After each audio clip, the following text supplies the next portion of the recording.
Alors, Monsieur Dippo, qu'est-ce que vous répondrez si on vous disait que Dieu était quelqu'un qui accomplirait des miracles au-dessus, qui veille sur vous et... Alors l'idée de quelqu'un justement est une idée que je trouve particulièrement ridicule. L'idée d'une personne qui justifierait l'existence de tout, c'est manifestement selon moi une projection de nos propres préoccupations. On se dit, quand on ne comprend pas quelque chose, si un vase est cassé, on se dit tiens, quelqu'un a cassé le vase. Hein, on pense peut-être pas au chat qui passait par là, c'est quelqu'un qui a cassé le vase. Et Dieu, ce serait quelqu'un qui a mis tout le bazar en route, mais dans ce tout le bazar, et j'y vois moi, dans la mesure où on pense que ce bazar est mis en route par une personne, et une personne qui en plus aurait travaillé pour nous, parce que c'est de ça dont il s'agit. Il y a une sorte de paranoïa, c'est-à-dire de folie de la persécution, de folie de la grandeur, quand on voit l'image contemporaine que la science donne de notre univers. On se trouve sur un espèce de grain de sable en périphérie d'un océan qui s'appelle la galaxie, et cette galaxie est elle-même noyée au milieu de centaines de milliers, voire de milliards d'océans pareils, qui sont les autres galaxies. Et la folie humaine qui pense que tout ce bazar a été créé pour qui? Pour cette petite puce invraisemblablement égoïste qui est à la surface de ce grain de sable, ça m'apparaît complètement détraqué comme raisonnement. En fait, une vue plus modeste me conviendrait mieux. Une vue où nous ne sommes rien du tout, après tout, dans cet univers, et on doit se remettre à sa place, la place que les télescopes et les radiotélescopes nous assignent, c'est-à-dire pas grand-chose.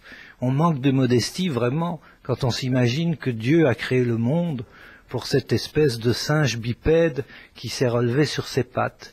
Ça m'apparaît totalement dérisoire comme raisonnement. Donc, si j'ai bien compris, vous apercevez Dieu comme quelqu'un qui a vécu sur Terre, mais qui a évolué comme nous, comme l'homme, mais qui est mort et qui n'a plus de fonction en fait. Tu n'as rien compris du tout, parce que d'abord, je n'ai pas dit que j'apercevais Dieu, et encore moins comme quelqu'un, qui aurait délégué un autre singe bipède pour expliquer ses idées sur la planète. Je n'ai pas parlé de tout ça. Je parle de la relativité de notre existence par rapport au grand tout. Et je dis, c'est injustifiable qu'on instille l'idée chez des enfants, qu'on leur instille l'idée que tout est créé pour eux. C'est injustifiable. Toi, tu me parles de messagers, de personnes qui se fait représenter. Je lis dans cette intervention le fait que tu continues à discourir suivant le schéma classique qu'on t'a appris. Il faut absolument que Dieu soit une personne, il faut absolument qu'il ait envoyé une autre personne. C'est un vocabulaire que je ne partage pas du tout. Pour moi, tu parles un langage sans signification, absolument sans signification. C'est comme quand je te dis que Croutoupouk, qui a une tête de crayon, fait des carrés qui sont ronds. Je te parle le même langage. Tu comprends? Il y a une différence fondamentale entre nous, c'est que toi, tu n'as pas réfléchi à la question. Et moi, j'y ai réfléchi pendant un demi-siècle. Bon. Et alors toi, tu reproduis les réponses qu'on t'a apprises. Je pense qu'effectivement, il y a des créateurs de sectes, il y en a encore de nos jours, qui sont actifs. Il y en avait des centaines en Palestine à l'époque du Christ, si c'est à ça dont tu fais allusion. Et il y en a un qui a eu un succès particulier. Bon, probablement dû à la torture qu'il a subie. Et ce que tu appelles un messager, c'est quelqu'un qui a imaginé de créer une nouvelle religion et qui était très certainement doué pour ce faire, parce qu'il a pu faire trembler les prêtres juifs qui sont adressés aux autorités romaines pour qu'on en débarrasse le plancher, si j'ose dire. D'autre part, ce quelqu'un avait certainement un message admirable, à savoir qu'il disait « je veux faire une religion pour tous, et notamment pour les plus pauvres ». Et ça, c'est un message qui est respectable par tous, croyants comme incroyants. L'idéal d'un homme qui dit « je me sacrifie et je veux que tout le monde ait les mêmes espoirs, les mêmes droits », ça reste un idéal, qu'on soit croyant ou incroyant. Je ne veux pas critiquer Jésus. Si tu me demandes si je crois en Jésus, je dis oui, je crois en Jésus.